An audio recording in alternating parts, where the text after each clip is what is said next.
Listo, chicos, entonces en este momento la grabación de la sala ha sido activada. Nuevamente, pues darles la bienvenida a este espacio. Pues un saludo fraterno desde la distancia, esperando que todos ustedes se encuentren muy bien, eh, al igual que sus familias. El propósito de este encuentro es dar continuidad al taller de sistema operativo.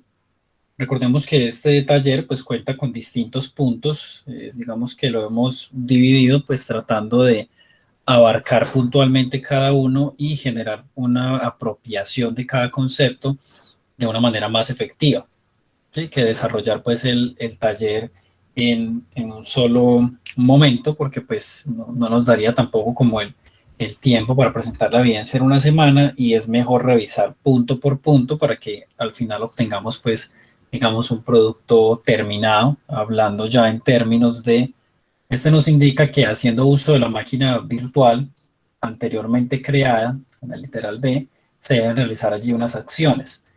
Quiero hacer un paréntesis porque varios aprendices de las fichas de la institución y de otras, pues me han comentado de algunos errores que se les ha presentado al momento de crear la máquina virtual, o algunos la crearon, pero al momento de abrirla les falló. Eso se puede ver pues en el primer punto cuando no les deja crear y les aparece una notificación sobre la virtualización.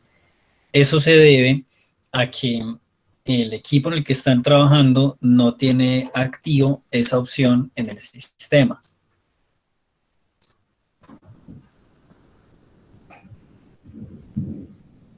Bueno, entonces les decía que el error en el que no les permite hacer la instalación debido a un mensaje que sale allí sobre el tema de la virtualización. Esto se debe a que no está activo en el sistema. ¿Cómo podemos nosotros comprobar que la virtualización se encuentra configurada? Simplemente nos vamos a abrir el administrador de tareas.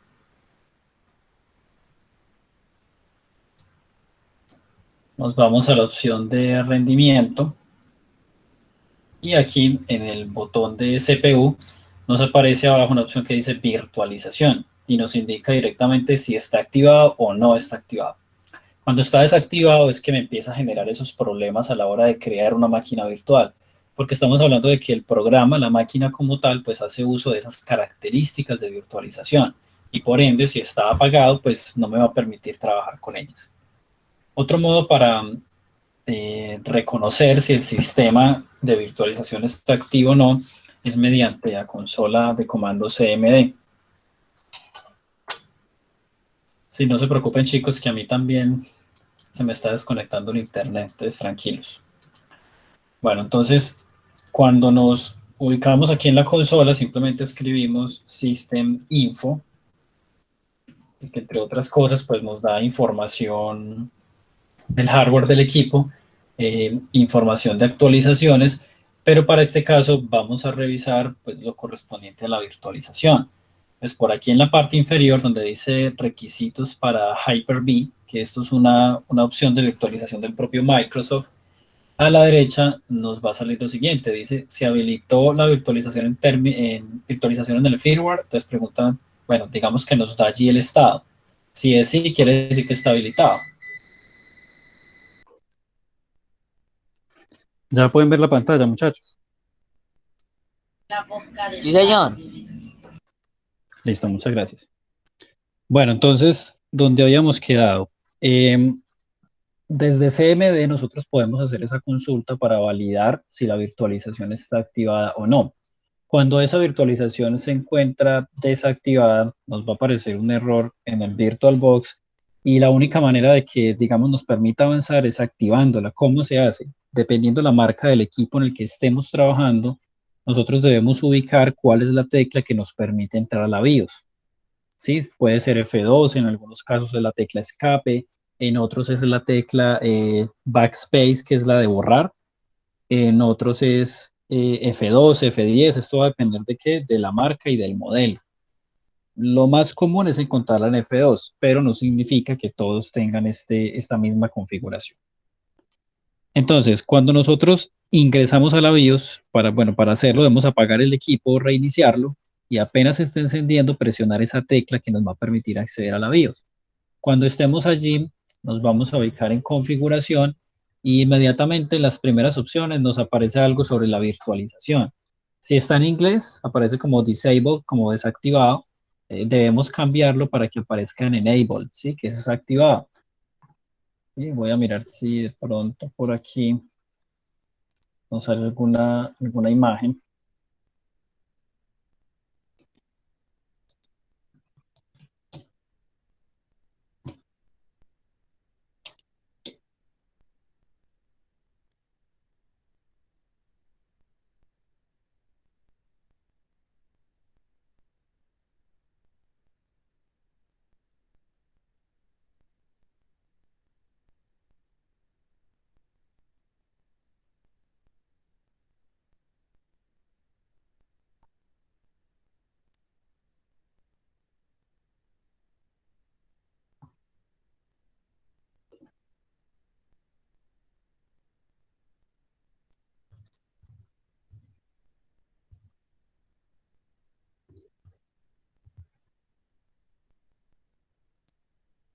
Bueno, así nos aparece en algunos modelos. Por ejemplo, aquí ingresaron a la opción de avanzado, configuración avanzada. Y aquí, permítanme, bueno, aquí aparece como VT, eso es virtualización para virtualización directa para dispositivos de entrada y salida. Entonces, son cambios, digamos, en la manera en la que escriben, pero realmente lo vamos a ubicar muy sencillo porque habla de virtualización. Mire, por ejemplo, aquí en la parte derecha nos aparece la descripción. Cualquier cosa que diga virtualización y diga que está desactivado, simplemente es activarla. Generalmente solamente es una opción que aparece con esos términos de virtualización. No necesariamente todas las BIOS son así, pues algunas incluso permiten tener el mouse allá adentro y digamos que las animaciones son diferentes. Eso va a depender de las marcas y de pronto del año del mismo equipo. Pero en últimas lo que yo necesito ubicar allí es desde las opciones de configuración, donde diga virtualización y activar. Sí, eso es lo único que necesito hacer. Cuando yo ya tengo activo, él me debe permitir hacer la instalación con normalidad. Algunos compañeros también me habían enviado como imágenes de errores que ya son muy específicos. Resulta que VirtualBox tiende a fallar algunas veces cuando hay cambios en el sistema, cuando se hacen actualizaciones y ya tengo mi máquina creada. Muchas veces él saca un letrero pues de error. Dependiendo cada uno de esos errores, pues hay unas posibles soluciones. En algunos casos, ciertos modelos de equipos son incompatibles con el sistema y por más que uno intenta cómo solucionarlo, siempre se va a generar un error tras otro. Eso va a depender también del sistema operativo que está instalado en mi computadora anfitrión. Entonces, por eso yo he estado leyendo algunos mensajes y les he ido dando respuesta, pero créanme que son demasiados y pues muchas veces nosotros tenemos programación de la formación o reunión, entonces es difícil atenderlos a todos en su momento. Sí, pero poco a poco les he ido brindando pues indicaciones de cómo poder hacer allí algunos ajustes. Centrándonos entonces en la actividad de hoy, cuando nosotros ya tenemos creada esa máquina virtual, debemos hacer unos pasos dentro de la misma. Para esto vamos a abrir VirtualBox.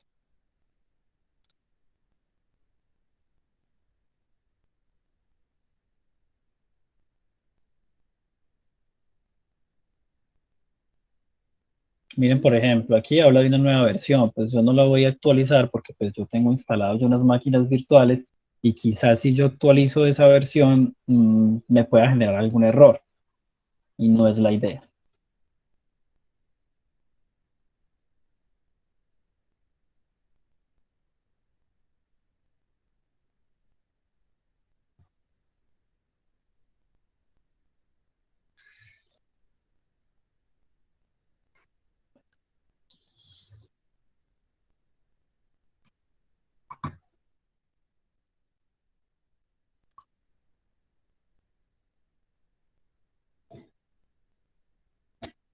Recordemos que cuando estamos trabajando dentro de la máquina virtual, es muy probable que el mouse y el teclado pues se queden capturados dentro de ese sistema.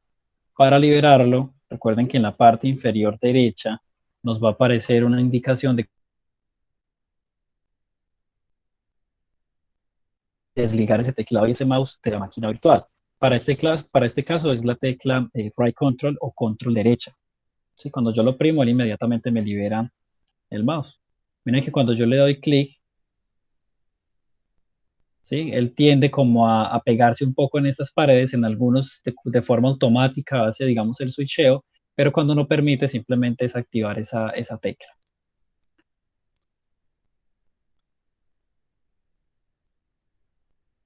¿Qué nos dice entonces el taller? Debemos hacer una instalación de un navegador web, lo primero que vamos a hacer. Yo aquí ya he venido trabajando con esta máquina, entonces pues ya tengo algunos elementos instalados. Sin embargo, vamos a hacer la explicación pues desde el inicio. Todo sistema operativo va a contar mínimo con un navegador de forma predeterminada que venga instalado en el sistema, porque si no, pues la única manera de acceder a Internet sería que yo pasara el programa USB y realizara la instalación. Yo puedo hacerlo de esa manera y sin ningún problema, incluso instalar programas en un equipo que yo recién estoy reinstalando y que además no tengo acceso a Internet. Cuando eso pasa, pues los programas como Office y los demás programas básicos deben ser instalados de manera offline, o sea, que yo los tenga en la memoria y que los pueda pasar al equipo. Para este caso vamos a trabajar con un equipo asumiendo que él está conectado a la red y que disponemos del navegador predeterminado que viene, que para este caso es Internet Explorer. Este Internet Explorer, a pesar de que todavía lo encontramos en Windows 10, es un navegador que está obsoleto, ¿sí? Que tiende a desaparecer. De pronto no se ha eliminado del todo porque ese navegador, al estar sumamente integrado a Windows, pues cuenta con algunas características que benefician a ciertos programas, ¿sí? Programas ya de tipo productivo, programas que encontramos nosotros en las empresas. Este navegador como característica, si no estoy mal, esta versión que viene para este Windows 7 es una versión 8, sumamente lento. ¿Por qué es así de lento? Porque él necesita abrir muchos módulos que vienen ligados al mismo sistema operativo y eso lo hizo que se convirtiera pues en el más lento de los navegadores. Incluso pues sacan muchos memes y chistes de ese navegador porque el único uso que tenía después de evidenciar pues que era como tan regular, tan poco optimizado, pues el único uso que tiene es descargar otro navegador que sea bueno, ¿sí? Porque realmente a nivel de hogares o a nivel eh, de un uso pues básico no se va a necesitar utilizar ese sistema.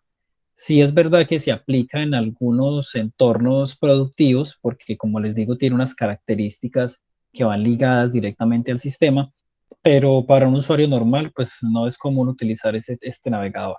Además de que no abre muchas páginas, tiene incompatibilidad con ciertas páginas, entonces a partir de allí, pues nos está limitando el trabajo.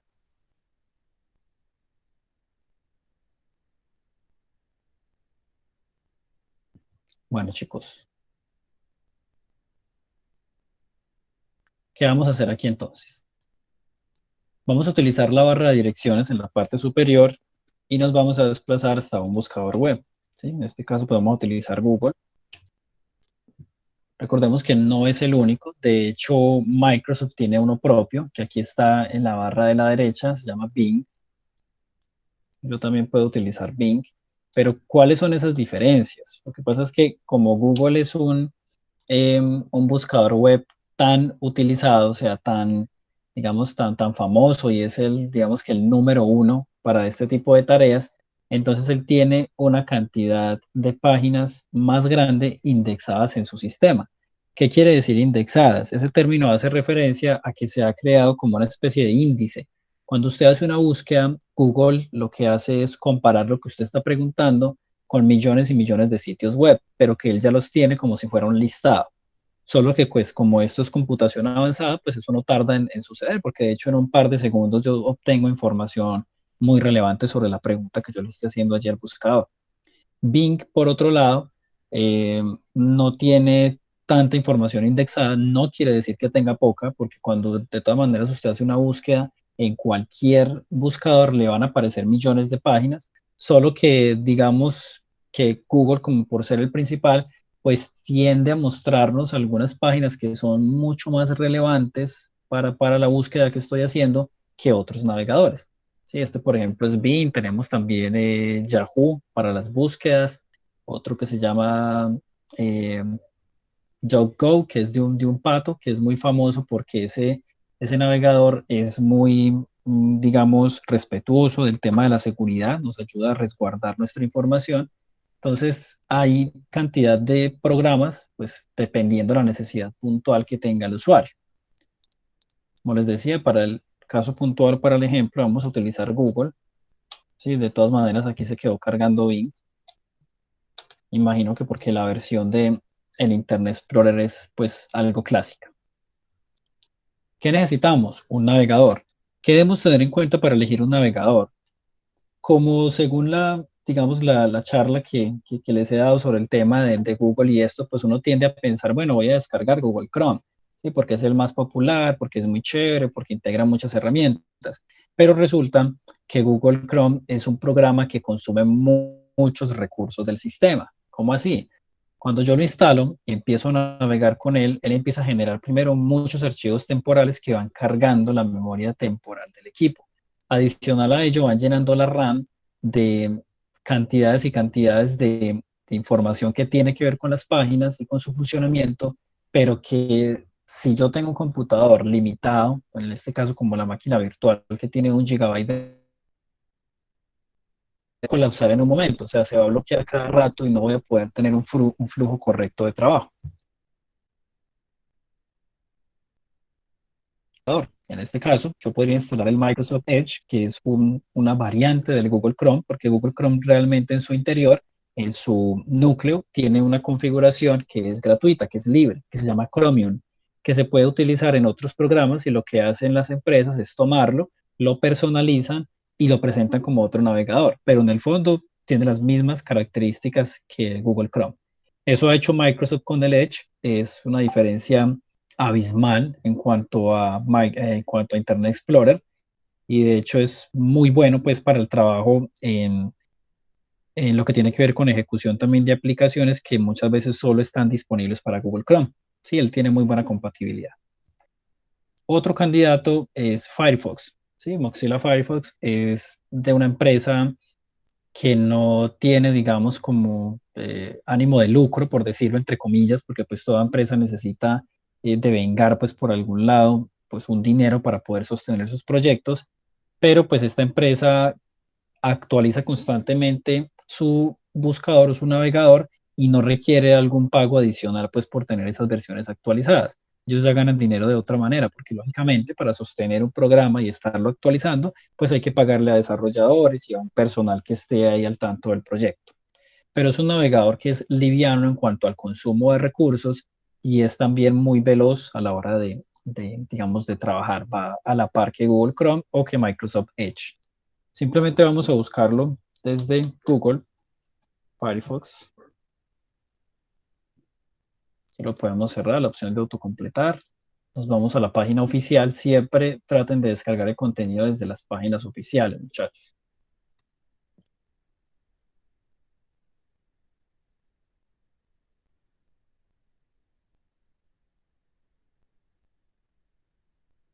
Les digo este punto del tema de las páginas oficiales, porque yo puedo conseguir un programa en diversas páginas, pero ¿cuál es el problema? Muchas veces esas páginas lo que hacen es para beneficiarse económicamente, toman un programa de estos y le inyectan una cantidad de, no tanto virus para hacer daños, pero sí adware, que son algunos archivos no deseados que lo que hacen es lanzarnos publicidad en todo momento en el equipo. Entonces es mejor descargar directamente desde las páginas oficiales.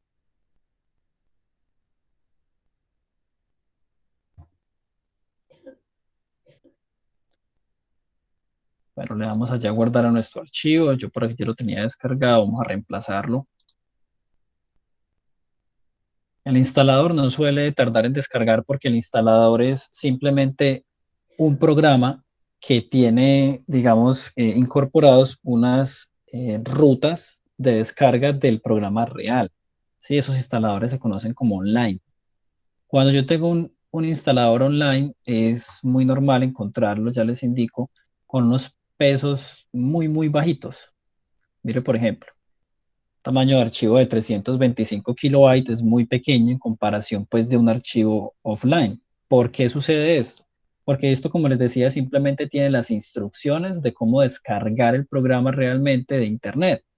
Si yo fuera a hacer una instalación de un navegador a un equipo que no tiene internet, no me basta con que yo copie este archivo. Si este no me sirve, porque ese es un instalador online. Si yo voy y pego esto al otro computador, él me va a dar error porque no se puede conectar a internet.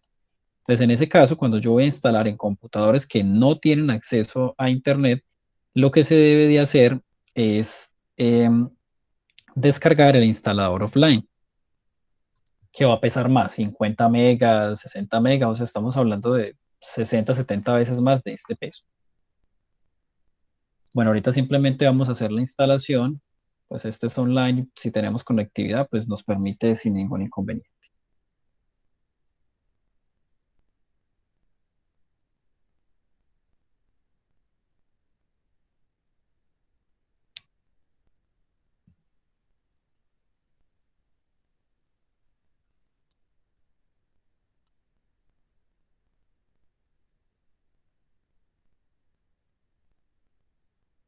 Bueno, vamos mirando por acá el ejercicio que más nos indica. Nos dice en el punto 2 que debemos revisar las características que tiene el equipo en cuanto a los dispositivos que están conectados, dispositivos que integran. Y para eso nos propone utilizar un programa que se denomina Specie. Este programa es gratuito. Bueno, aquí de pronto como ya está instalado me va a generar conflicto, entonces esperemos un momento. Vamos a darle cancelar. Cerramos acá. A ustedes les debe instalar con total normalidad. Como ya lo tenía acá, pues simplemente le voy a dar en inicio.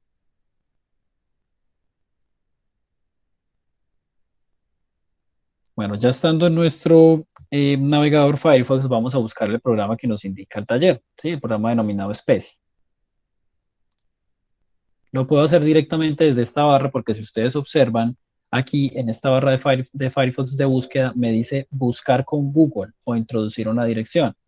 Quiere decir que esta barra de direcciones ya está configurada de forma predeterminada para que todo lo que yo escriba acá sea buscado mediante Google. De hecho, por aquí hay unas opciones, lo que les decía hace un momento, de algunos otros buscadores. Está el Bing, que lo abrimos hace un momento. Bueno, aquí está el diccionario de la RAE. Aquí está DuckDuckGo, que es el que le decía del pato. eBay, entre otros. Vamos a buscar el nombre del programa.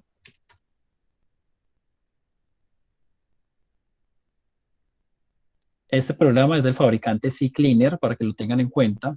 No nos va a aparecer una página www.speci, no, porque realmente ese programa es de un fabricante de software que tiene otros programas, digamos, en servicio o para vender. Pues también hay unos gratuitos, otros que son de prueba por cierto tiempo. El más popular de ellos es el mismo CCleaner, entonces por eso la página se llama de esa forma. Nosotros para el programa Specie vamos a descargar la versión free. ¿Sí? La versión gratuita es más que suficiente para el trabajo que vamos a realizar. Simplemente le damos aquí en Download Free Version. Él nos va a cargar otra página donde de nuevo pues nos hace una comparativa de si yo voy a descargar la versión gratis o si voy a descargar una de prueba. Cuando nosotros le demos de nuevo en descargar, porque como les digo, nos lleva a otra página donde de nuevo le doy aquí en Download Free, simplemente vamos a obtener este archivo, que es el instalador. ¿Sí? Con darle doble clic, pues él ya nos va a presentar el asistente de instalación, como cualquier programa.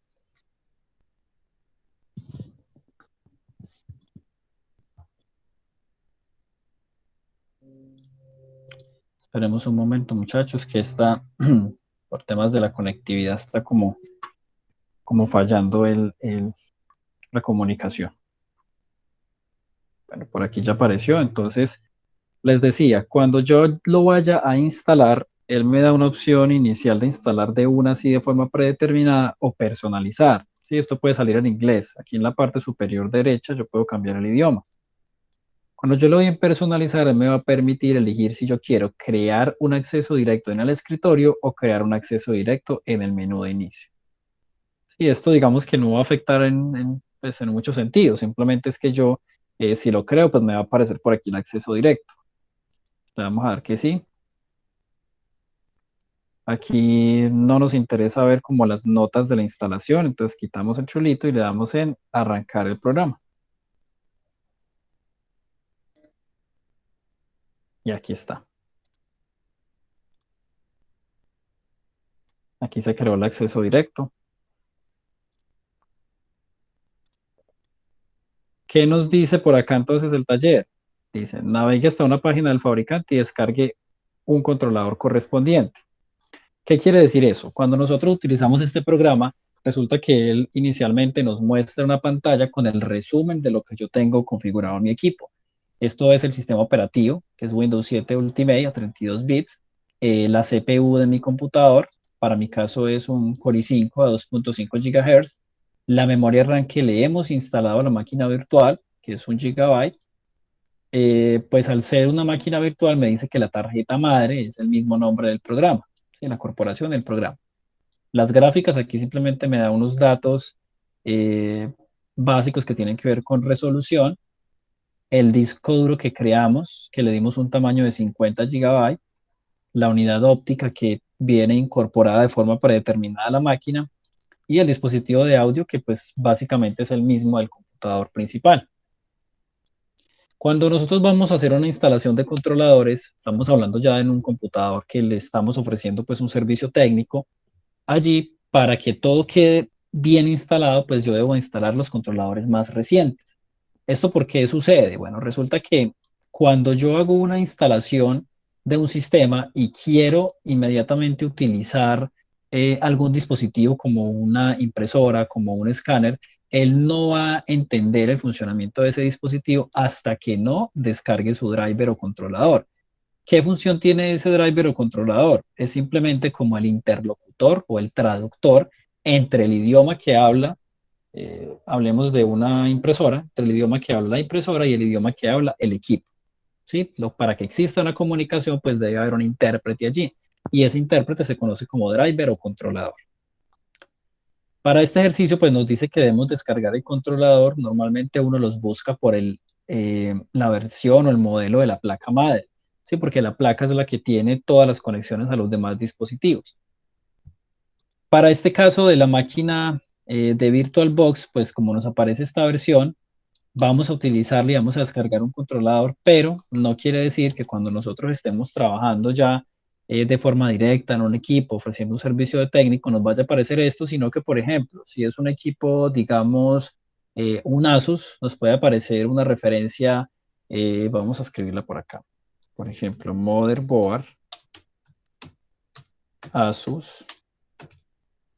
Mira, por aquí nos salen varias opciones. Digamos que sea esta. ¿Sí? Digamos que esto exactamente es lo que nos aparece en ese programa si tuviéramos nosotros un computador de esa marca. Cuando nosotros hacemos esto, él nos da diferentes opciones. Pues aquí nos aparecen que Mercado Libre y esto, pero yo debo ubicar es la página del fabricante. Sí, obsérvenla acá, Asus. Me voy a ir hacia allá.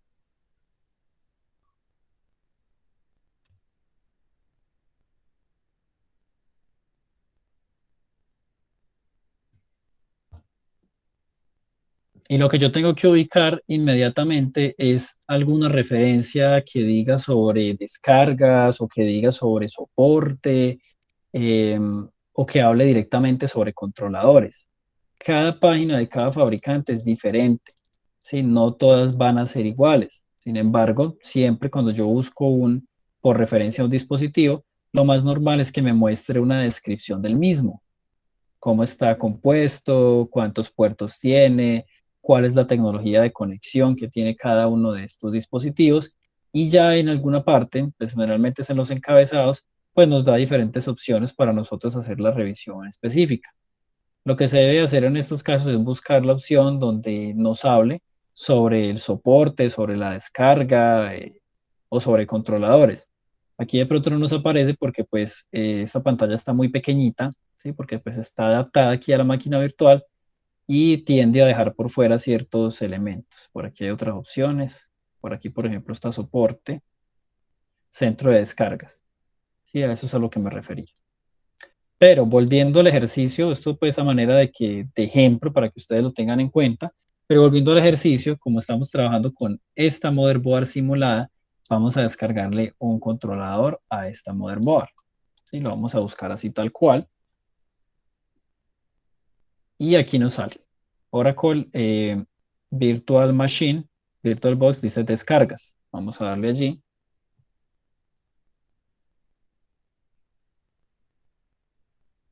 Y por acá nos sale un listado de paquetes de controlador que utilizamos dependiendo del sistema. Eso es muy importante. Un controlador que está creado para Linux no me va a servir en Windows, ¿sí? Ni de Mac a Windows. Yo tengo que descargar el paquete específico para el sistema en el que estoy trabajando. Para este caso, pues es Windows, ¿no? Vamos a descargar el Windows Installer. Le vamos a dar aquí en guardar. Esta descarga es algo pesada, ¿sí? Son 100 megas. Si de pronto a ustedes el internet, no sé, tiene intermitencia, tienen alguna falla en la descarga, no necesariamente tienen que descargarlo completo. Siempre que ustedes simplemente le den por aquí en la opción descargar o si tuven aquí este cursor y le tomen la captura de pantalla allí y ustedes en el informe escriben, se procede a descargar el driver de la motherboard de VirtualBox en su edición para sistema operativo Windows. Listo, con eso es más que suficiente. ¿Sí? No es que realmente tengan que hacer la descarga. Lo importante es que comprendan qué es lo que están haciendo y por qué se está haciendo también. Vamos a dejar de lado la opción que dice instale, ¿sí? Porque miren que acá decía descargue, pero como les digo, con que ustedes tomen allí la captura de pantalla y lo documenten de una manera asertiva, o sea, que la descripción corresponda con lo que se está haciendo, pues no necesitan el archivo, porque no lo vamos a instalar. ¿Por qué no lo vamos a instalar? Ese sistema Windows 7, como les decía desde el inicio, no tiene soporte ya. Entonces, alguna instalación de controladores y todo este tema de aplicaciones actualizadas van a generar error. Pues para evitarnos como algún daño en el sistema, pues es mejor que no lo hagamos. Igual la instalación es muy similar entre programas. Solamente sale una ventana con el asistente de instalación y lo normal es darle siguiente, siguiente, finalizar y él solito hace su proceso. ¿Qué nos dice entonces al final? Yo debo documentar cada uno de los pasos que realizamos acá, desde la descarga del navegador, la descarga de este programa SPECI y la puesta en marcha, el pantallazo ahí del programa funcionando, qué es lo que hace ese programa, para qué sirve este programa, esta información, qué es. Me voy a ir desde el navegador pues a ubicar la página de descargas para el controlador de esa tarjeta madre virtual. Esto ya sabemos que pues se omite. Simplemente colocamos la captura de pantalla que estamos en la página de descargas. Y a eso le vamos a agregar una portada con el nombre de los integrantes del equipo de trabajo máximo 3, o si lo hacen individual, pues no hay ningún inconveniente. O sea, trabajan individual o en grupos de máximo 3 aprendices. ¿Qué debe tener cuando son grupos? Recuerda que debe existir una evidencia de la participación del grupo en esa actividad. ¿Sí? No debe ser entonces solo lo hizo uno y ganó todo el nombre de los demás compañeros allí. Sí, allí no se está cumpliendo con un objetivo de aprendizaje, no hay una apropiación del concepto. Ese documento lo pueden presentar en Word, en PDF. Recuerden que lo que debe incluir son los pantallazos de cada uno de los pasos y una descripción de lo que se está realizando en cada una de esas imágenes que usted está aportando. Bueno, me gustaría saber si tienen alguna pregunta, alguna duda, comentario. Instructor, entonces ese Oracle VirtualBox se descarga o solamente entramos hasta ahí y le tomamos el pantallazo. No es necesario descargar, porque recordemos que VirtualBox es la máquina en la que yo estoy trabajando, sino que cuando yo le doy esta opción para descargar este paquete, sí que eso es como un controlador, pues él simplemente eso simplemente es un archivo que al instalarlo me ofrece otras características adicionales a la máquina virtual en la que estoy trabajando. Sí, pero no es necesario descargarlo porque tampoco lo vamos a instalar como les digo, no es necesario porque esto nos va a generar conflictos en el equipo, nos va a dar error. Es solo como para que usted interprete cuál es el proceso de una descarga de un controlador y cómo se hace esa instalación.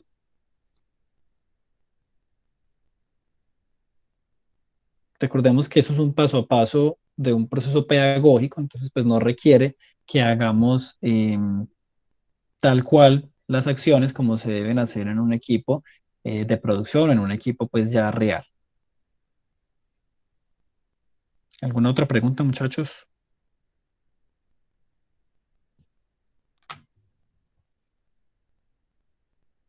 Comentario, duda, inquietud.